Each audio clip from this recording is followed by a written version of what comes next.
Hey guys, Ryan Blair here at Kaizink, and I'm bringing you part 7 of our video series on how to add products to Inksoft. So we're in the decoration tab. We just finished up with the print widths, and now we are going to assign pricing grids. So for screen print, which is what we're working on, we're going to hit that checkbox, and Kaizink SP main is our standard screen print pricing, and then for days to produce, we'll do 10. If this was embroidery, we would go ahead and click the digital print, and let's see here. We got to remove some of these. It's getting too hard to see.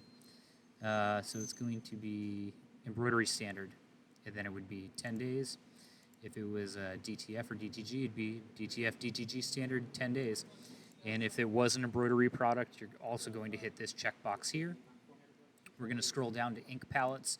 For screen print and DTF, we're going to use the recommended color palette. For embroidery, we're going to use this Isocord Thread stock color palette. Max print colors, we're going to do 7.